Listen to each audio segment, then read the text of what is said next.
So good afternoon, everyone. My name is Ajit, and on behalf of UBS Forums, along with our partner Omni, powered by Arvind Internet, we welcome you all for this exclusive roundtable on retail's innovation acceleration, how these times have accelerated innovation in retail. First of all, thank you very much for sparing your time and joining us for this session. And giving a brief idea about the roundtable. So, as COVID 19 continues to reshape the retail world at an amalgamating rate, it's the time for retail brands to rethink, re energize, and re engage in an unpredictable, fast changing retail environment. They need to optimize new processes and new ways of working to protect margins and enhance the customer shopping experience. Traditional approaches need to be replaced by newer technologies. In today's roundtable, we will answer critical retail questions in time of COVID-19 crisis and discuss ways to help brands adapt the core changing customer needs, identify and address new opportunity areas to remain competitive in the crisis as well as in the post-pandemic world. So to set up the context and take this discussion forward, let me invite our speakers for the day. So this roundtable will be moderated by Mr. Tapan Acharya, who is the CRO at Omni Arvind Internet. After that, we have Mr. Achint Oberoi, who is the Head of Product Commercial Refrigeration at Voltas Limited.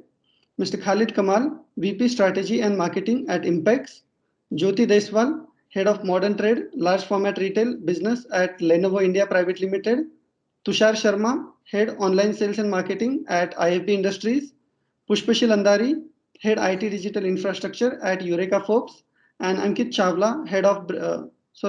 Chawla, Head Brand Media and Digital Leafguard, SAR Group. Hi With that note, everyone. Tapan sir, over to you to take this forward. Thank you, Ajit. Welcome on board, esteemed panelists, my equals, my betters. It is fantastic to have a discussion with you today. Of course, we are crossing times which none of our previous two generations have crossed, and we should pat ourselves on the back to steer this forward so far with as minimal damage as possible. The kind of challenges we are facing in the corporate world and the way we are maneuvering and adapting to things as possibly the fastest pace that I have personally seen in life, and possibly in the last two, three generations, people would have seen it for sure. What I can definitely say is by working hard, this is what I talk to myself, that by working hard in this times, possibly I am gathering good karma, and by sharing, by putting up knowledge series, we are and doing a good hard work for keeping the employability and employment of people alive. We are doing a lot of good karma for the world. So that's how I see it for myself, and it motivates me to keep working hard. Today's topic is a fantastic topic, and it's very practical for us because this pandemic has pushed retail innovation to a completely different level. And in these times of crisis, the innovation has totally changed. I have seen and look at least about 100 brands, and what I saw is that a little bit on the India front, India population of 1.4 billion people, 770 million people on the internet, and about 65% of India is still below 35 years of age. So there's a very, very high propensity to consume. Hence, the consumption online just grew massively for me. And I saw a spectrum of 100 plus brands, and I saw for them online retail, which was earlier at a small percentage of, let's say, 3 to 5%, has jumped to approximately 25%, and into some brands even 40%. The online share jumped very much. And I have a great panel here with me with Achint, Khalid, Jyoti, Tushar, Pushpshil, and Ankita, and we are covering the electronics devices, the consumer durables, the home appliances, energy devices, and much more. I'd like to first start with Pushpshil. Pushpshil, what are the key changes you saw in the last year? And in 2 minutes, quickly, if you can tell us how did you maneuver it? What are the key changes you saw? Yes, so there are three. While I touch every single process and vertical or department, the key three things which I like to point is on manufacturing the product itself, product design, and sales and support.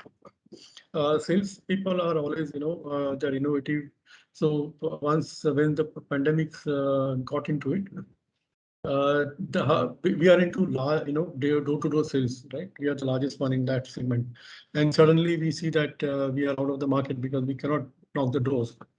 And with that, sales team, they started in an unstructured way, and they started making video calls to the customer and with the prospective customers, and started getting engaged. They started getting engaged with them. Uh, Now, with that, the need came in is to make it more structured format and to track, sales cycle, and look at the customers which are getting dropped, or so we got in a demo kind of a solution, a demo what you call it is a mobile demo product, where users with the sales team started making a structured invitation to the prospective customer, and then we started whereby they were with on the team itself, we are inviting our customer, and where we give them a video demo at the same time, the salesperson can interact with the with the customer, and that is how we started selling them and started getting good number on that. Now the next level, what I see is going into a augmented reality or avatar, whereby where there are two sections, right? We have customers now, which is, as you said very correctly, who are very internet savvy, and that segment is growing more and more, and they want to do it on their own. So they prefer to have purchase done by doing their own study, and then they procure it. So we are expecting now where we are looking at augmented reality, where a salesperson will pop up onto the screen, and he'll start interacting with them on a real-time basis. Questions will be answered by the work or by the avatar. And that is what the next step what we are looking at. Similarly, in the support segment. During the pandemic time, our technicians started interacting using a WhatsApp and other kind of a tool using a video. Now here again, we expect now augmented reality to come and play with certain section of user segment, which is fast growing on the internet. And there we looking at avatar kind of a scenario. Great. So this is fantastic learning, the way you've changed the sales process and made it more virtual. And in fact, you're going a step ahead in minimizing the cost for acquiring a customer and moving to a completely virtual avatar. Fantastic. But I want to move quickly and take the same topic to Jyoti now. Jyoti, very attractive category, personal devices, Lenovo. What did you see in the change, and what was the change that you saw in the last 1.5 years? And how did you adapt?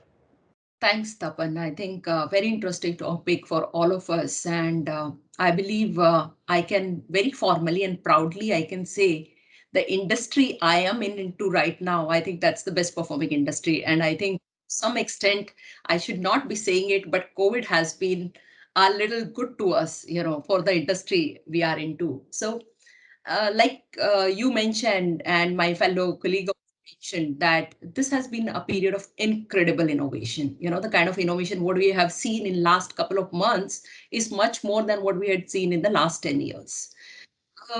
And everything has changed, the way we work, the way schooling is happening, and the way we live, right? The mask has become the important part of our life now, so, and so is the PC. So, somewhere I put mask at the personal device, be it a laptop, desktop, or a tablet, that has become an integral part of one's life, right?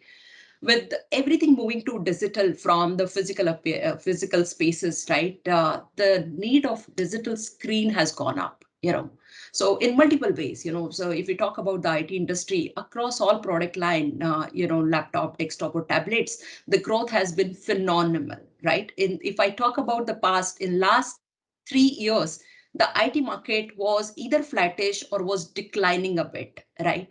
But last year, we have seen a double-digit growth, which has not happened maybe in the last 10 years also, if you'll see. This is how this market has grown. But it's not only the traditional PC or a laptop sale which has grown, right? With the increased uses of the laptop, right?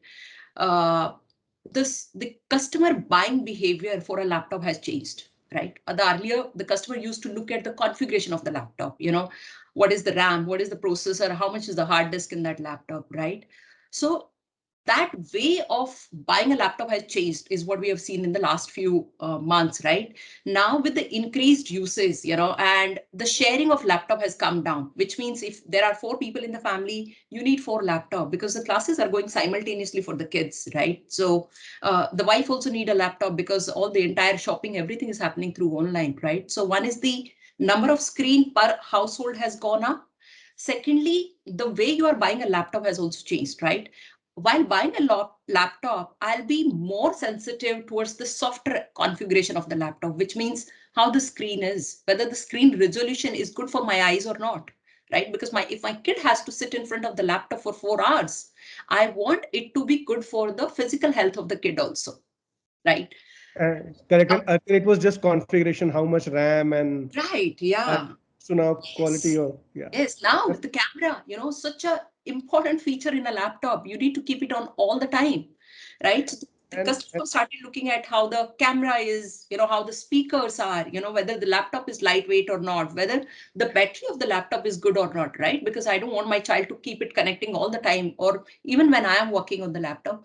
So, when we talk about innovation in retail, it is not only happening in the customer facing side, the customer facing innovation, it is also product innovation, true right? true Yeah, that. which is where, it is, and if an organization has to succeed, they have to succeed by innovating both in giving an experience to the customer and also providing a best product which can be of the best need to that scenario for the customer. True, Jyoti. Let me pause you there and take the same question to Ankita. Very excited to know that what is the change that she saw on the energy side, and how did she meet the change more from a sales process innovation or from the product perspective. Ankita, over to you. Sure, thanks, Tapan. So I think very important, and I think some of these points have been sort of mentioned, is the biggest change, I think, is the mindset shift.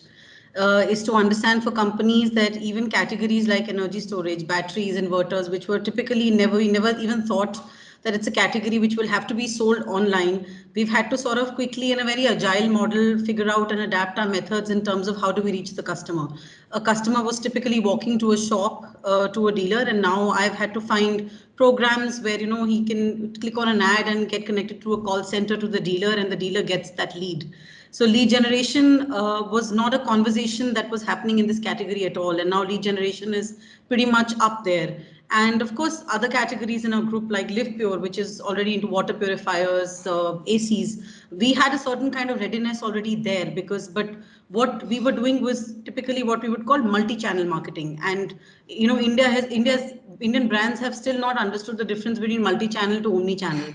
Systems talking to each other, more seamless integration in terms of all customers' journey starting somewhere but finishing somewhere else, and how do we ensure that all those processes are talking to each other.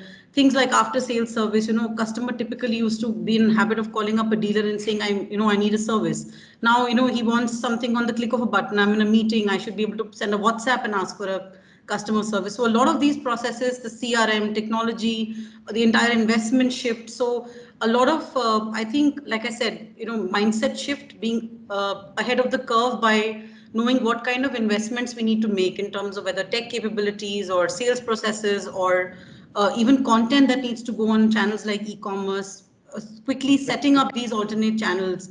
So it's been, the ramping up has been much faster, and COVID, I think some of these changes were already happening, but what COVID has done is it's accelerated that change much faster, maybe 3 times, 5 times. So a lot of these had to be done overnight.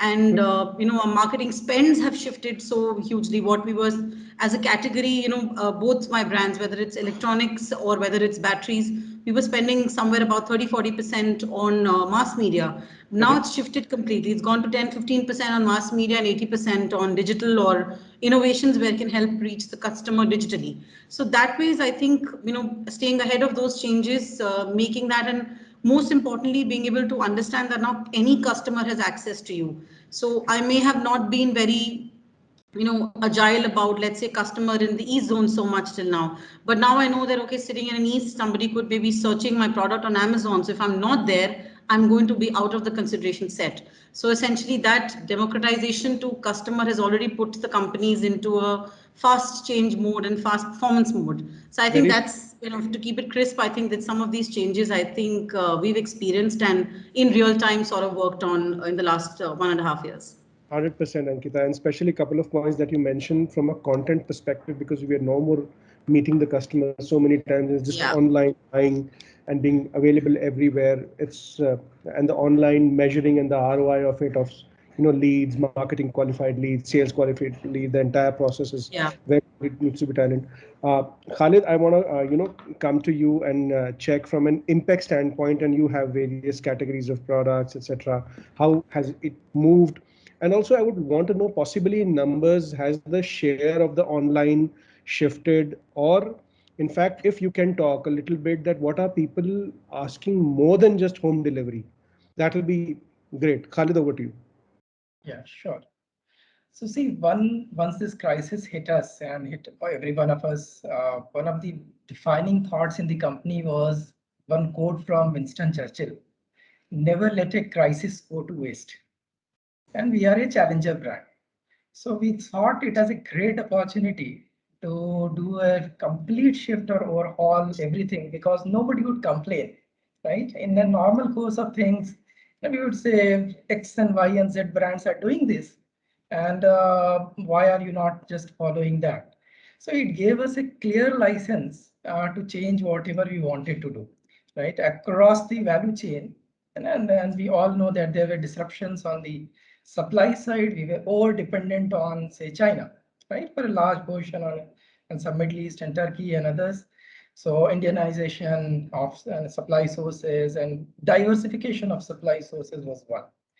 The other aspect which others also looked at was the skill set.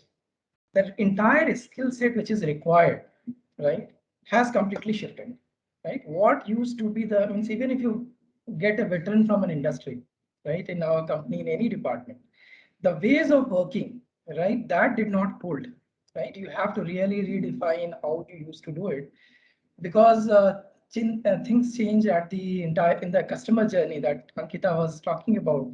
The entire customer journey is changing, right, from where it is coming, etc.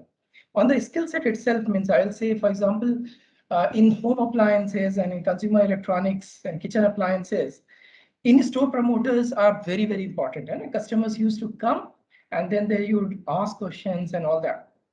And now, even if a customer is, say, in a multi-channel, means we are a multi-channel brand. So even if a customer is coming, he wants to go out quickly. And probably 50–60% of his research he has already done. So the brief for the in-store promoter that was there, and he could say a number of things in the earlier days. Now he has to be answer questions, because the customer is asking, do you have this or do you have that? The comparison is much more sharper, right? And that creates a problem, and that creates a opportunity also. Because if you have something as a USP or a differentiator, now the customer is hooked, and if the value proposition is good, they can do it. One additional point which we found was the element of trust. Being a challenger brand, we found that basically which are the companies, means Jyoti was talking that we are the beneficiaries, right? But our understanding is that not every category and not every brand, even in the same industry, benefited from this. Because what happened is customers do not want after-sales service. They do not want service technicians to come to their homes, right? They do not want those things to happen.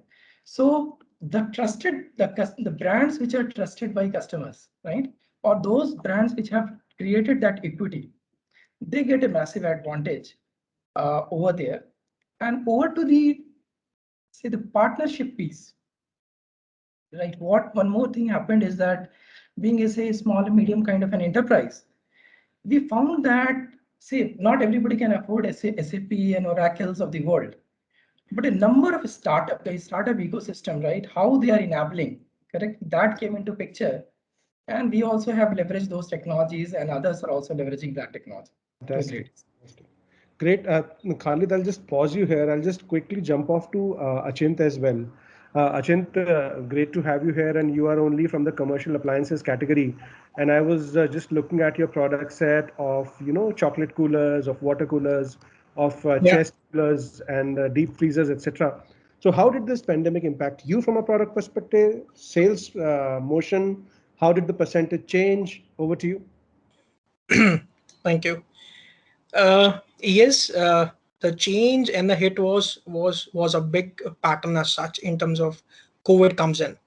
But yes, as a Tata brand, as a Tata product, we have our own arms which has been available with us for an online platform like Chroma, which helped us a lot. Number one. Number two, Voltas as a brand we sell almost 20 millions of air conditioners every year, 4.5 millions of commercial efficient product, which is an in-house production. So Voltas as a brand has a capability and strength of an in-house process and making an R&D innovation into it. So that time has been used by a company to bring out innovation, which has been rightly said by my fellow team, that which has been used for doing an in-house implementation and to reduce a dependency on China and other parts of the world. China is the only country which contributes and sell 80% of the compressor which has been used into the commercial appliances product. Rather being you use your refrigerators, your deep freezers, your water coolers, or whatever you say. So the dependency has to come down. So as a Tata brand, we have taken an initiative that how we can reduce the dependency. So the R&D process has been strengthened, how we work into it. Also the time and money also has been invested as due to a shift which has been to happen to an online business. Yes, but Indian mentality of business and psyche is relationship building. So into a rural based market, you need a touch and feel of a product to be sold. Yes, the urban, and you rightly said, Taban, in the starting, that measure of a youth, 35% of the population is being coming up from the urban markets, and they are contributing more on the online channel, which is a major part which contributing to a business. But yes, we need the healthy mix, product portfolios, and the framework is ready. Only we have to align and deliberate our product portfolio to the framework and get it going. This is how we have to get into it. And for the first, I should say, for the first half will be a tough time for all of us. But I assure we have done wonders in the second half of the year, and we have grown fantastically well and done the job in 9 months what we have done last year in 12 months with a growth of double digits. So this is a growth story for Voltas. Great, awesome. I just want to thank you. Tushar, is Tushar on? Is Tushar up?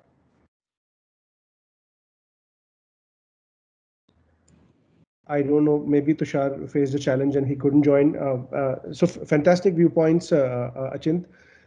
And I share all your experiences, because at my end also, most of my brands were, fashion and lifestyle, and some of them were electronics. When pandemic arrived, March, April was like, oh my God, what hit us? And whatever material you've sent on stores that is stuck, payment is not coming back. Factories are shut, so you can't not manufacturing anything, and you just are not able to figure out where is this going. And then suddenly we see that the problem came at the second level, that the interstate logistics were broken. So interstate transits were not happening. So we were luckily having this omni-channel product. So you could buy online and pick up in store, or buy online, ship from store. So let's say our customers were buying it on Myntra, or they were buying it on Flipkart and Amazon. And instead of shipping it from the warehouse, whatever is the nearby store in the city or in the state, we were shipping from there. And we saw massive change from this, because the entire logistics cost came down by 70%. You're shipping in the same state, not enough logistics cost is required. Secondly, we saw that because the product was reaching in 3 hours, 5 hours, or next day, the cancellation rates earlier, before this pandemic, the cancellation rates were in tune of 20 to 25%. These cancellation rates came down to 2%. And suddenly the whole return to origin problem was, solvable. So, and again, this changed a lot many things, and a lot many ecosystem partners were made, and so totally agree with you. So I just want to take this example and do a double click. That in your, like you've talked, double click, it is talked by Ankita also, it is talked by Jyoti also, that how their sales process had to evolve. So how your delivery and other aspects, consumer expectations changed from a delivery perspective is what I want to know. And this time, let me just start, of course, with the traditional one, like ladies first, and let me start with Ankita here. So Ankita, what was the change in the delivering of a service? A little bit, if you can talk about that. Sure. So, Tapan, I think a couple of things here. One thing that you mentioned, which is some decisions that we took, obviously, with respect to when it comes to LivePure, in terms of not just logistics, because we also started tying up with local partners. I was able to suddenly service more PIN codes because I was identifying partners within those geographies, because the interstate entire logistics were broken.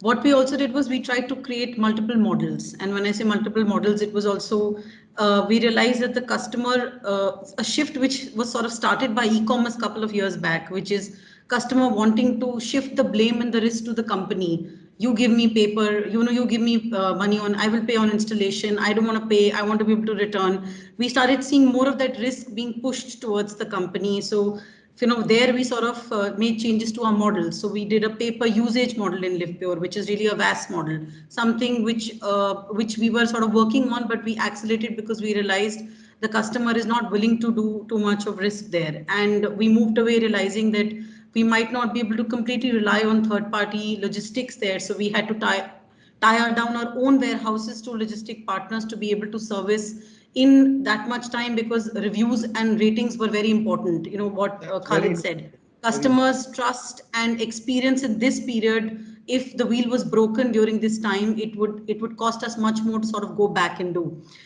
Same case with LiveGuard.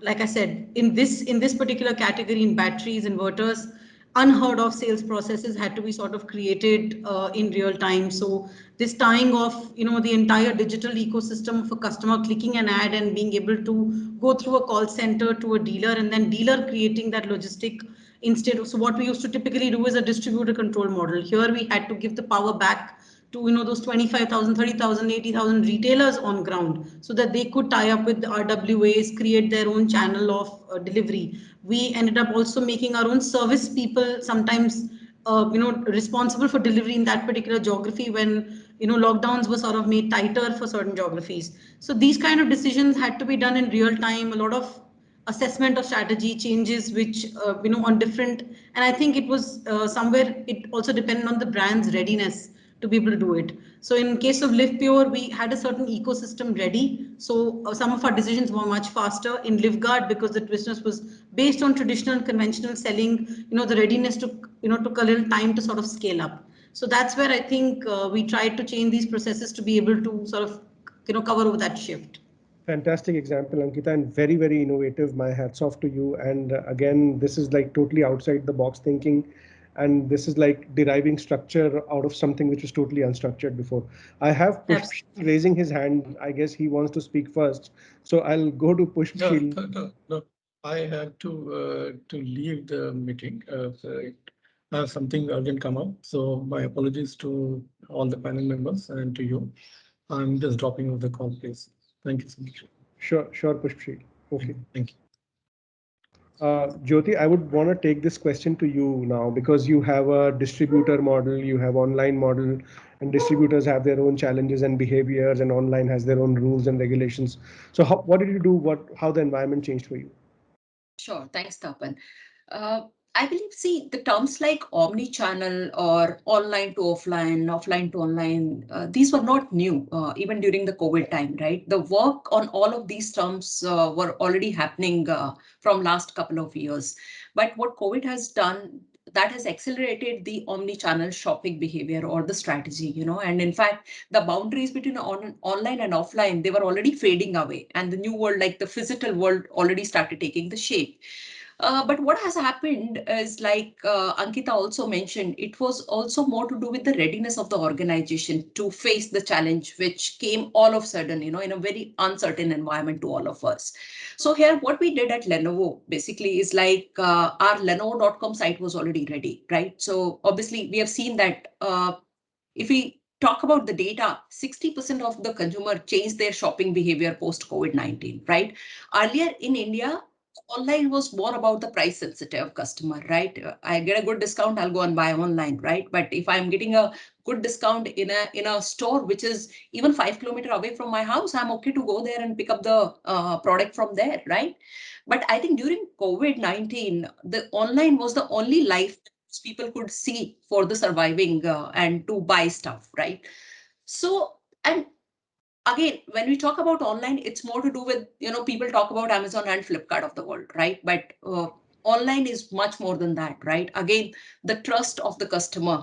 And this is one challenge which these online people were facing, right? The identity of the seller. You don't know if you are buying from a unauthorized seller in Amazon and Flipkart, right? You are spending, let's say 50,000-60,000 in buying a laptop, but do you know the seller? Tomorrow something happens, where will you go? And this is the time we used to build up our platform, which is Lenovo.com, right? It was always there, but was never so popular. We realized that during this time, the customer need a PC and he cannot wait for 2 days for the PC to come in, right? He needs the delivery within hours.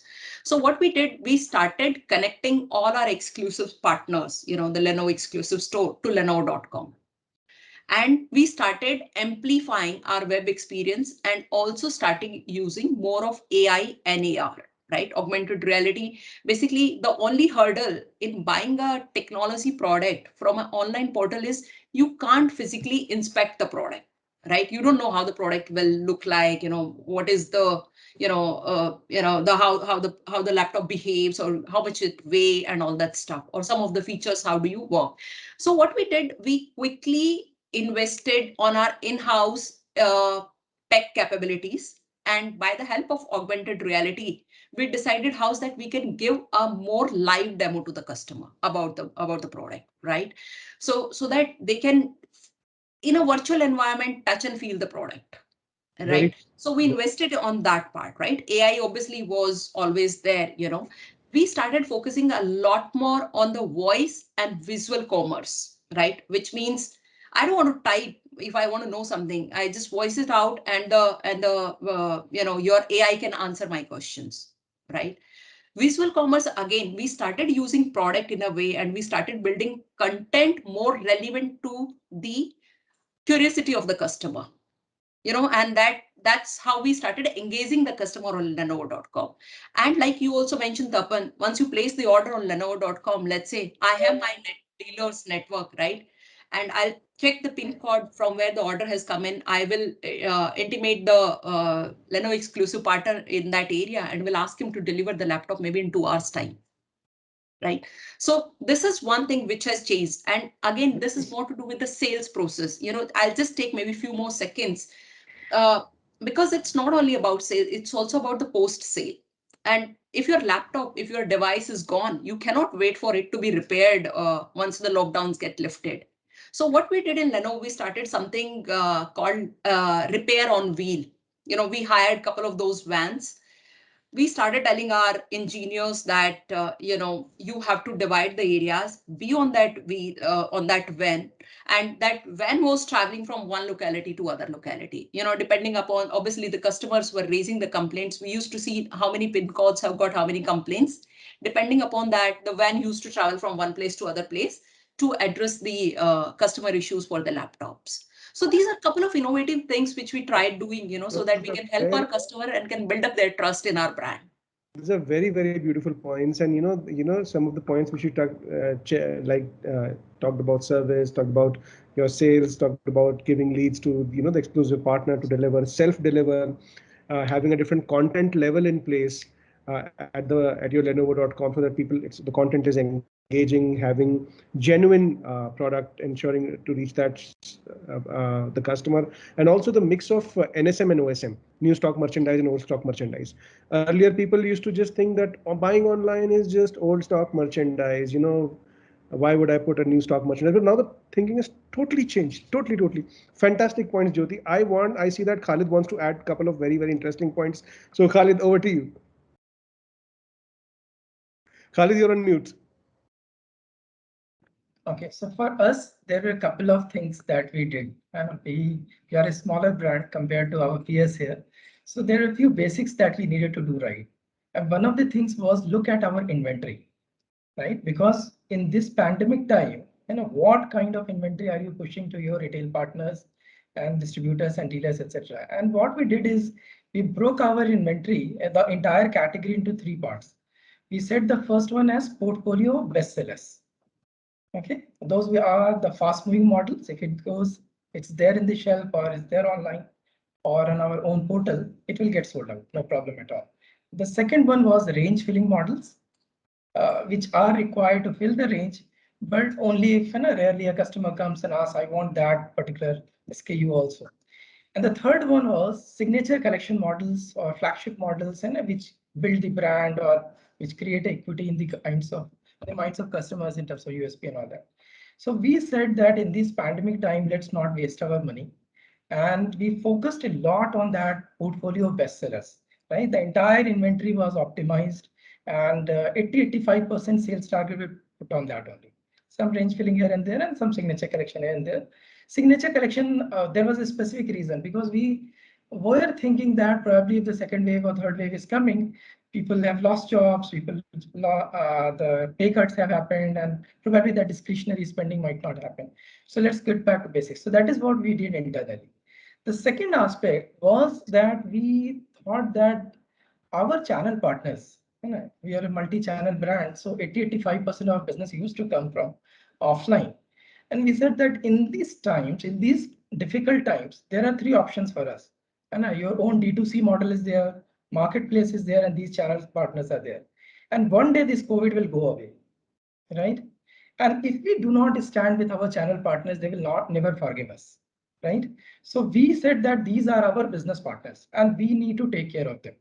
So whatever inventory we are giving them, so through social commerce and through digital marketing, we did locally targeted marketing kind of a thing, which means that all the creatives that we created, and there were hundreds of them which we created, and there was a 5-kilometer kind of a geography that we said, okay, these are our top retailers, and any offer that we had, anything that we want to push, right? We said, go and get in touch with these retailers, right? And those leads were passed on to them.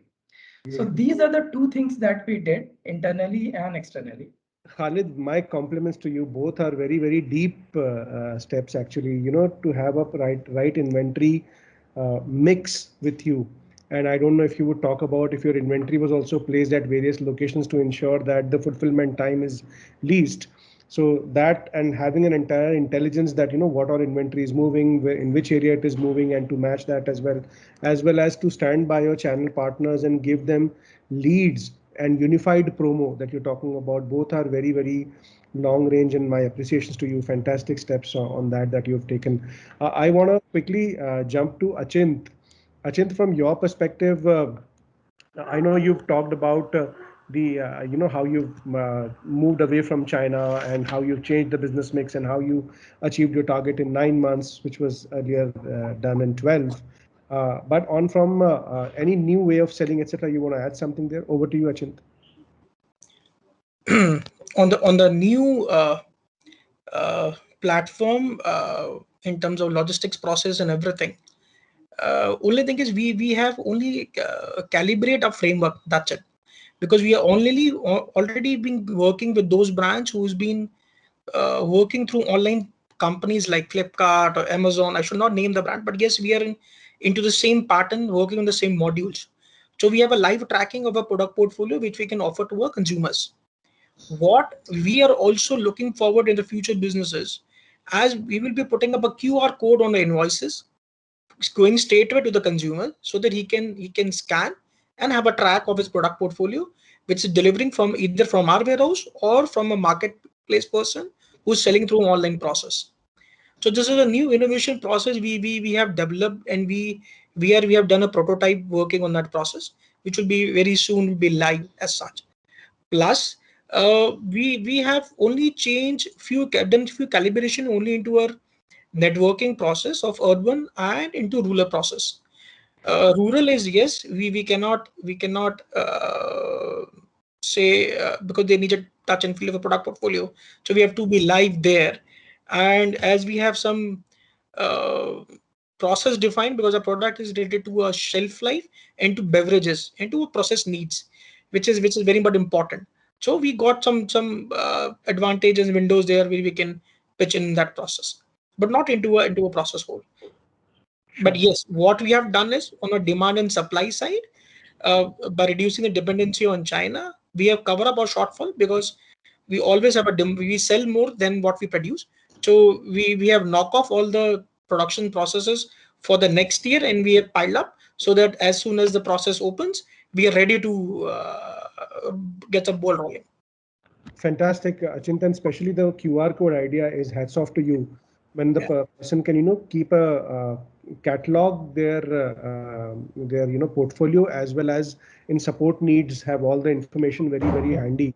So the support process makes it very tight. I think so that CRM companies should launch this kind of a product free, where they could just scan this, and all their products, whether they bought it from Voltas or from Lenovo or anybody, they should have a single portfolio, and there should be an app where you could see and all the warranty cards are there. Because in my house from tens of years, I've been maintaining a file of all the warranty cards, and the bills too. So it's in case. If you're in a transferable job, you get transferred. And most important are those files. They have to be safe. So fantastic points. I want to take this discussion into the last gear. When I saw that, and again, more from an omni-channel perspective, doing 100+ brands, when things were flowing everywhere, and lifetime value, LTV, is something which we measure a lot. That what is the lifetime value from the customer, and from my ordering platform, our orders jumped 6x. So if we were doing X before the pandemic, suddenly this was 6x kind of an order volume. The entire infrastructure and teams and support systems got stretched up. So I had to put a framework in place so that I can get repeat customers. I can sell other products also to them later on. So I created a 3-point framework of connect, converge, and converse, where initial was the entire inventory was connected, and again, whatever I would do in marketing, that would be connected, but mostly from an inventory standpoint. Secondly, I would converge all my channels, whether it is coming from WhatsApp commerce, it is coming from my website, it is coming from marketplaces, it will get fulfilled from the store. And the third point was converse. I will give unified promos online and offline, and I will not bombard customers digitally with too many messages. 1 or 2 SMSs max, 1 SMS in a month. That's it, a very relevant promo, which they or their family members could use. So I put this framework in place and took it forward. I want to incite you all and share with me that if all your learnings, if you could put in 3-point, 4-point frameworks, or any frameworks which you could take to converge this, what all did you take? And this time let me start with Khalid, and then come to Jyoti. So Khalid, first you. Right. So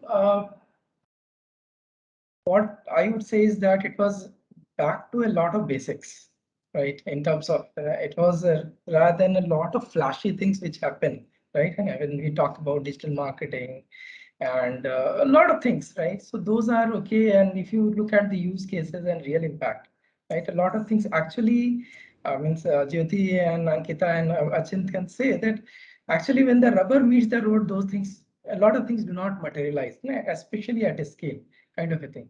So those hard, what do you say, the basics had to be done pretty right. And one is that the customer trust, right? Taking care of the customer trust, right? That which means that what we did is that we hired more people in R&D and quality this time over the last 6 months. Is that because we realized, and somebody said that the product innovation, right? The customer pain points and the delight points, that changed. And we realized that only Me-Too products that are coming from China might not help. So the product, the preferences are changing. right? And the customer needs are changing. So the the investment in R&D and quality actually increased. Rather than cutting back, we increased that. So that was one thing that we really did well.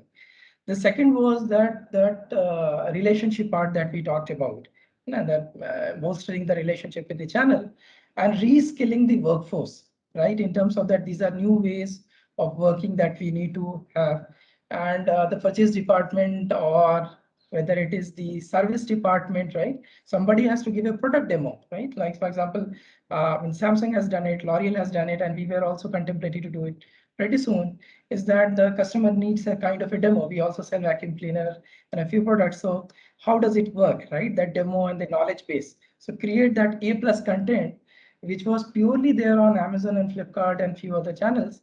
Now that comes out very well, and the training is done in a stronger way, kind of a thing. And the third piece is on the partnership with these. It's an ecosystem game, right? It means no longer a lot of companies, and there are like in politics, there are a lot of what you say.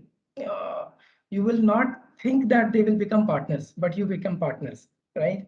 And so partnership with bigger brands and partnership with smaller brands who are helping you with last mile connectivity. And these stores are there, right? Somebody was talking about, I think Jyoti was talking about Phygital, right? I will say very quickly that when cars came, horse carts went out of business, right? And at that point of time, somebody would have said, oh, so many jobs are gone.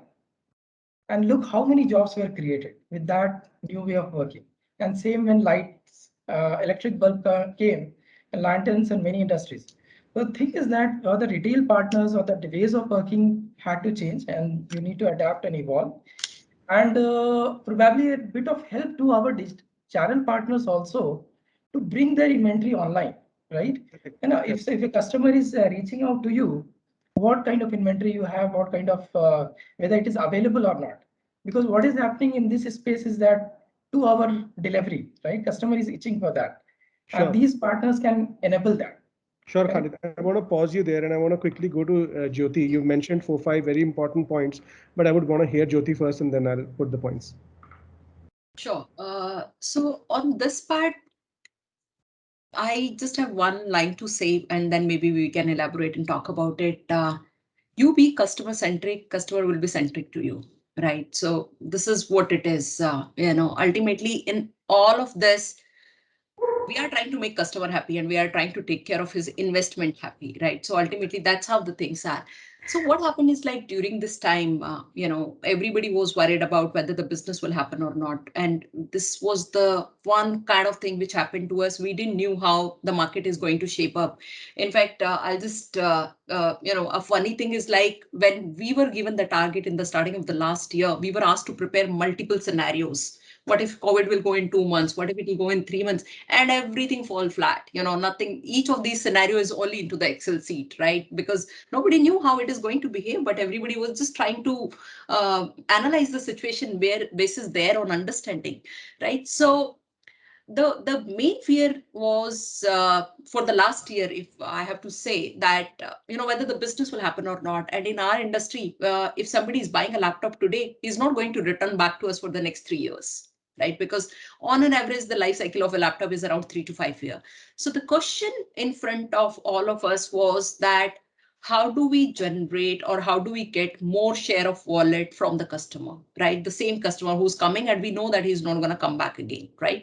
So what we started doing is that, we started focusing on a lot of solution selling components, right? So it is not only the hardcore product. We thought that customer also need maybe a headset, or the mouse, the supplementary category, which were never the area of focus for any brand, because the ASP is small. So it's like, okay, if it's selling, it's fine. It doesn't sell, then it's okay. But that's the time when you started thinking that if you have to increase your revenue, maybe your units might not go up, but can you increase your revenue and your profitability? Let's focus on that part, right? And that's not by putting unnecessarily load on the customer by asking him to spend more, but by showing him the value addition. So the communication piece during all this time have played a significant role, right? not only with the customer, but also with our channel partners. We started telling them that we have to tell customers that they need these products, right? The second thing which almost every brand in the industry today is talking about is service-led transformation, right? It's not only the product. You will only get your mental peace when you know that your product is protected for next 3 to 4 years, right? So you have to secure maybe the warranty packs, so that's another business where we started focusing a lot, right? Today you tell, sir, your kid is going to use the laptop. What if he drops it? Or what if you spill something on it? Why don't you buy warranty? Another 2 years additional warranty, 3-year additional warranty, right? And then that's when, so only thing what you have to do is like communicate to the customer and maybe tag that need, which is already there in his mind. He knows that it can happen, but somebody has to poke it, right? So which is what we started doing, communicating a lot more with the customer, right? And when you are directly selling and communicating with the customer, you are getting that unfiltered feedback from the customer back to the brand, which helps your product team in developing, designing the products accordingly. Perfect, Jyoti. I have your 3-point framework very well with me, but fantastic points. Ankita, over to you. And next so is Tapan, I think so our so no particular framework, like you had a very nice name for your framework. We didn't have any framework. We had three very clear building points. One, some off from what Jyoti also mentioned, it was based on customer intent completely. Our category is the same. We don't have a customer returning for sometimes 4 years, 5 years, 6 years, 7 years. So it was important for me at that point of time to get to have a high share of voice, because there was customer was leaning towards familiar brands. How do we quickly sort of get to a share of voice? How do I communicate? What mediums do I use to reach that audience? So where will this intended customer go? Highlighting, looking for these places, looking for that communication and constantly changing that communication was the most important. And it's in fact, it's now embedded into the way we work for the last 1.5 years. We constantly start with that. Second was, what Khalid also mentioned, especially for my energy storage business, which is for LiveGuard. We could not alienate the entire offline channel, because that's the way business has been done so far. And that's the way we know business will continue to do as we go along. So how do I ensure that the business that is suffering, which is the offline business, I take the business to them? So everything had to start with channel in mind when it came to the energy business. So do I take a lead to them? Do I take the service to them? Do I attach them to RWA so that they can do camps there? Whatever is it, to basically constantly look for these solutions. And third, something which maybe comes more naturally to internet startups, but not so much to traditional businesses, which is measure, sort of tweak, fire accordingly, continuously measure. And I think that agility had to sort of be brought into the system, that this is not something that you can just come at the end of the year at your AOP and see. We have to constantly measure what Jyoti said, create scenarios, junk those scenarios, come back into a new scenario. So I think constant agility and measurement became a part of our framework. So I think these were three points for us. Yeah. It is extremely painful. You tell your CEO, it happens to me also, that boss एक तो वैसी pandemic है, इसमें इतना सारा change करना पड़ रहा है, उसमें फिर मेजर करके हर बार ऑप्टिमाइज करना. And it is, I can totally relate with you what it means, totally. But fantastic points. Very good. So, and actually, I really like the way you, wanting to be long range and for LiveGuard to take the channel together in a long-term business. And that's important. I mean, they were the bedrock of the business before. So with the new scenario, we need to adapt and add things. You can't really, leave the foundation behind and start creating a new foundation. So I think that was more critical at that point of time. So, Ajit, how was your framework? How did you divide so many activities in a framework, and what was your take? Over to you.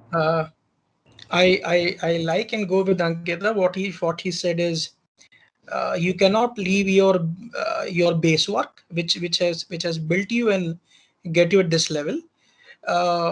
In Tata and Voltas, what we believe in a philosophy is, we work on a philosophy of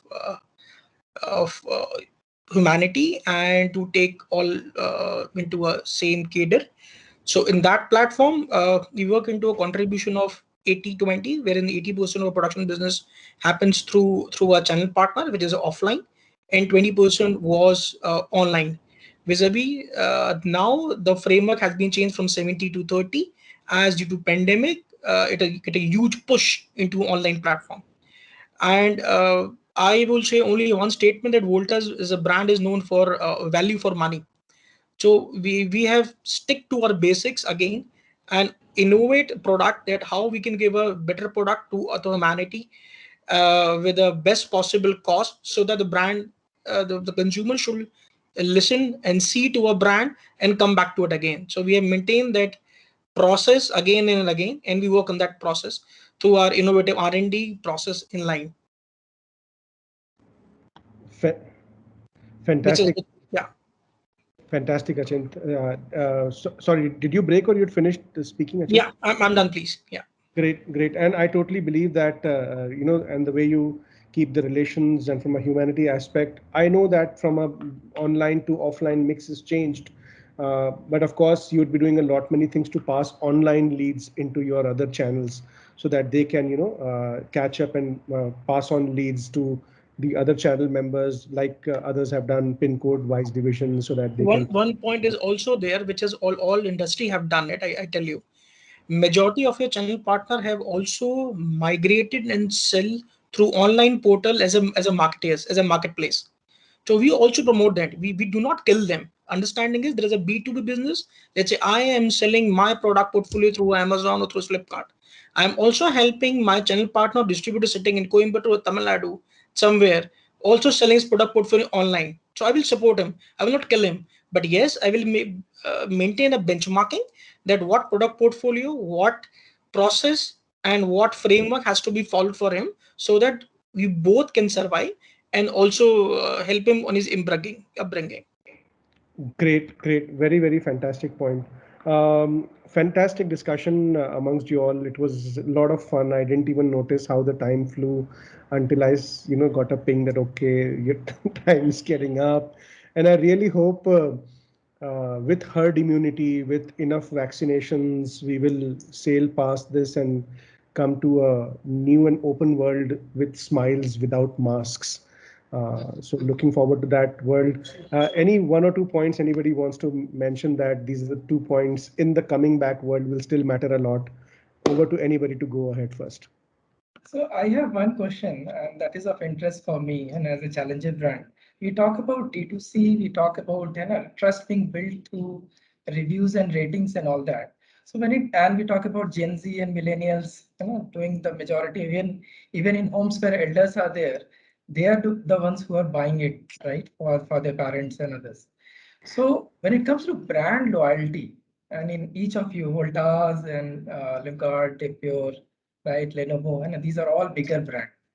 Have you seen a shift? Like, we did some research on willingness to try a new brand, and we have encouraging feedback from the market that if you bring something worthwhile, these millennials and Gen Zs will give you a chance, irrespective of which channel it gets fulfilled. What is your take on this? Achint, you have raised your hand, so over to you. Khalid, I can only answer you from a sales perspective point of view. For a brand, there are many things, many processes has been defined, and there are many thought process has been come into product of a designing portfolio wise and benchmarking wise and other thing portfolios to get into a framework. Only thing what I believe is we have to keep in mind is we have to understand the tipping point of a consumer. We have to only understand what he want to buy. Simple. If you touch his point, what you want to buy, and you can match his aspiration, yes, there are always a chance to add on and to calibrate and upgrade a product. But if you understand what is the need and you match up with the specific value for money as such, you will get into it. And irrespective of any brand like Voltas, anybody else, you will get your path how to get into it. So this is one fine rule what we all study and what our senior leadership have also Jyoti, Jyoti, you want to add something? Yes. So Khalid, what we are seeing, at least in the consumer market basis, the research, whatever we have done, this so-called customer brand loyalty is coming down, So earlier there was a time when people used to be fan of Apple, they will not buy anything beyond Apple, there has been people like that, right? But with so many other brands coming into the market, right? Now you have OnePlus, MI and all that. See where they are today. If you are offering a product with all the features what a millennial need in today's time, right? And they are the decision makers in the house today, right? They decide what they want, and their way of looking at things is totally different. They don't care about, whether the brand has been in the market from last 50 years or 10 years. Correct. What they want is like the product should be innovative. It should be cool, as in that's the definition for the millennial, right? Secondly, again, most of the other things are common, that they go through social media and they see what their friends are writing about those brands and then they make the decision. Those things are common. I believe one thing wherein this young generation is very, very particular about is also about the corporate image of the brand, right?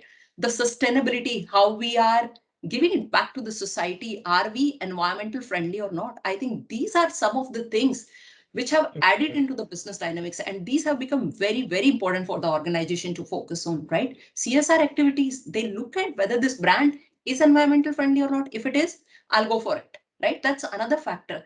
So I think with so much change in the business dynamics and the environment being so volatile, it's not only your product and your marketing tricks that only helps in promoting the brand. There are so many new things, right? And it will be interesting to see how the brands are coming up and going out, right? Some of the, look at Nokia, the prime brand is out of the business today, right?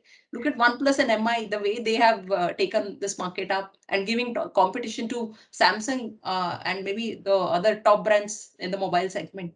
So I think, this is, there are a few of the things. I feel the same. But before I go, Ankita, you want to add something? So I think most points have been sort of covered, but I'll just sort of where Khalid left his question, which is, do we see willingness to try from these millennials? Absolutely. I think, D2C brands like Boat, Mamaearth are big examples of the fact that a customer is willing to try, even if it's coming from a new channel. The only thing, whether it is for a brand which has been around for 20 years or around for 2 years, the only thing that is there, which is the consumer, like I said earlier also, the consumer is looking at pushing the risk to the brand. You have to give me services, you have to give me offerings which make the buying convenient for me, make the after purchase convenient for me, the process convenient for me, fully loaded, no cost, and allow me things like return. And some of these things look like they are e-commerce brought up issues, but actually not. They may have started from e-commerce, but it's getting into the nature of the customer very quickly. So whichever brand, the brand may be in whatever life journey, but the brand that will be able to survive and sort of cross over this period and in future will be who can understand where this consumer risk is and how do you sort of give that offering in a way that I can stay relevant, whether it's a 20 to 35-year-old or a 40 to 55. It depends on, of course, the risk value. So that's really where I think willingness to try and willingness for the brand to increase will remain. So yeah. Very true. I would want to mention 2-3 points, if I may. Firstly, what I see, the perception of sales has changed. Sales is not catching a fish. Sales is planting a seed. Right. And when you get matrices like lifetime value, LTVs, number of screens per house, etc., they tell you that how much you're interested in your image on social media and in a positive word of mouth. So sales is planting a seed. That's number one. Number two, if you see from number of e-commerce shipments per month, last year were 100 million e-commerce shipments per month. This year, average shipments per month on e-commerce is 150 million shipments per month. The e-commerce shipments has grown by 50% in a matter of less than a year. So these are new buyers. These are all buyers added from tier 2, tier 3 towns. And from them, a brand has not bursted on their ecosystem. A historical brand, maybe it hasn't bursted there because they were not there on the channel. And so wherever, and the third point I want to mention is definitely research online, purchase offline. That trend is there. So research online, purchase online, and again, research online, the way your reputation will matter. And last point, which I want to mention is The entire buying behavior of people is divided into three parts. There are many frameworks, but one of the frameworks is there are either functional decisions, economic decisions, or emotional decisions. For example, maybe a boy applies an Old Spice aftershave because his father used to apply. There are many aftershaves in the market. It's an emotional decision. You don't negotiate with that. Or somebody would like to drive a Jeep because it's an emotional decision, or Enfield Bullet. So you need to see that where is your brand sitting in a functional decision, economic decision, and emotional decision. And if you can call on to those tendencies, it does help. Fantastic. We can, I guess, go on and on and on. Somebody could give us first some Starbucks coffees and maybe some other brown drinks in the evening. We just keep talking. So fantastic, fantastic. I thank you very much. I enjoyed the discussion very, very much. And fantastic for sharing your learnings. And I learned a lot. Thanks. Thank you very much. Thank you so Same much. here, Tapan, and I think great session. Thank you, everyone. I am definitely taking something from this session in my learning quota. So thank you so much, and thanks to UBS for arranging such a great forum. True, true. Thank you. Thank you, Tapan. Thank you, UBS. Thanks, everyone.